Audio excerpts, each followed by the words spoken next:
Joining us now for more on this story is Jason Gorber, a film critic from twitchfilm.com.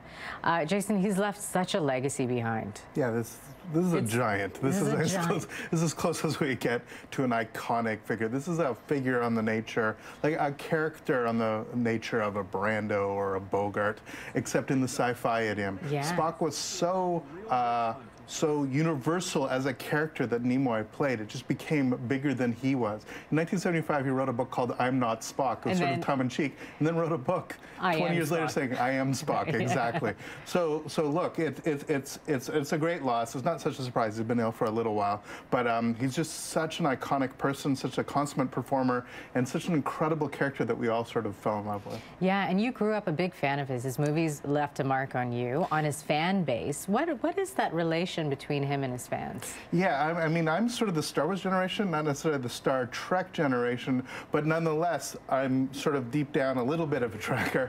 Nonetheless, Spock was obviously the character that everybody drew to. I mean, everything from him just doing this, was which for those that don't know, actually comes from a Jewish ceremony. It's actually done at Passover. So you have this weird sort of spiritual connection that he did in sort of this silly sci-fi way, but doing this remarkable character that Roddenberry helped create, this sort of halfling, this half human, half Vulcan, so we could see into his alien sort of ways of being, but also as his deeply conflicted human side, and we all saw ourselves in that. I mean, he was a director. He directed some of the most successful Star Trek films, 3 and 4, the one with the whales, but he also directed 3 Men and a Baby, that film that was shot in Toronto.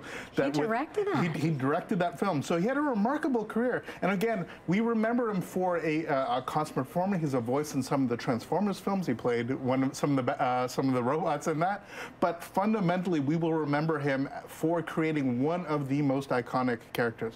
Remember, in the pilot for Star Trek, he actually is the only character that survived. They did a pilot, fired all the cast, and kept the one remarkable performer in Leonard Nimoy. That's how strong he was. He really was the core of this that rejuvenated not only the science fiction sort of idiom, but also the way that episodic television was done.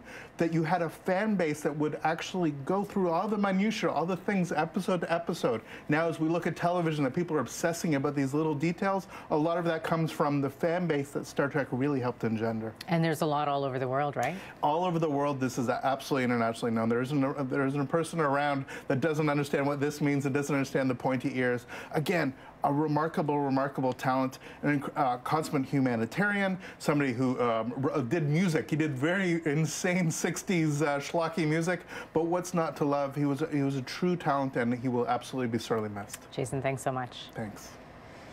As we leave, we look back at Leonard Nimoy's role as Star Trek's Mr. Spock and what he thought about his character's enduring popularity. I'm very proud to be the guy connected with Spock. When people yell Spock on the street, my head turns. Enterprise log. First Officer Spock, acting captain. I must now use an ancient Vulcan technique to probe into Van Gelder's tortured mind.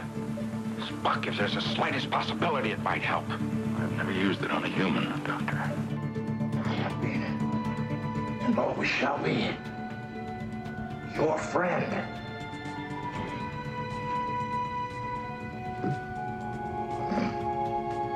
Live long